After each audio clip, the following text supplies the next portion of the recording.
রাজ্যের বিরোধী দলনেতা শুভেন্দু অধিকারীর আইনজীবী সূর্যনীল দাসকে তলব করল লালবাজার। এদিকে তলব পেয়ে কলকাতা হাইকোর্টের দ্বারস্থ শুভেন্দু অধিকারীর আইনজীবী মামলা দায়ের করার অনুমতি দিয়েছেন বিচারপতি কৌশিক চন্দ্র। সোমবারই শুভেন্দুর আইনজীবী সূর্যনীল দাসকে তলব করে লালবাজার। আগামী 21শে ফেব্রুয়ারি তাকে হাজিরা দেওয়ার নির্দেশ দেওয়া হয়। শুভেন্দুর আইনজীবীর বক্তব্য, তিনি শুভেন্দু অধিকারীর সন্দেশখালী অভিযান নিয়ে মামলা দায়ের করার পর থেকে বিভিন্নভাবে হেনস্থার শিকার হচ্ছেন। তারপরই লালবাজারে তলব।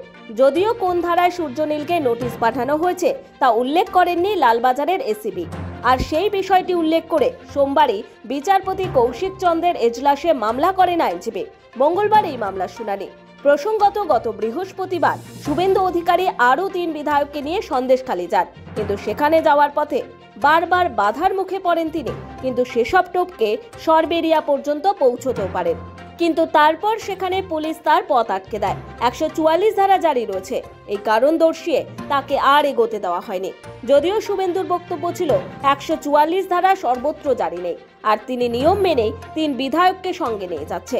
সেক্ষেত্রে কোনোভাবেই 144 ধারা লঙ্ঘিত হতে পারে না, কিন্তু পুলিশ সে কথা শোনেনি। পরে সরবেরিয়াতেই ধর্ণা অবস্থানে বসে পড়ে শুভেন্দু অধিকারী। বিকেলের দিকে বেরিয়ে আসেন গ্রাম থেকে, তবে সেদিনই তিনি হাইকোর্টে দ্বারস্থ হওয়ার হুঁশিয়ারি দিয়েছিলেন। পরের দিন বিচারপতি কৌশিক চন্দ্রের বেঞ্চে মামলা দায়ের করেন। সেই মামলায় শুভেন্দুর আইনজীবী সূর্যনীল অভিযোগ, তারপর থেকেই সূর্যনীলকে হেনস্থা করা হচ্ছে। লালবাজারের তলবে নোটিশ পান তিনি। ব্যুরো রিপোর্ট, সময় কলকাতা।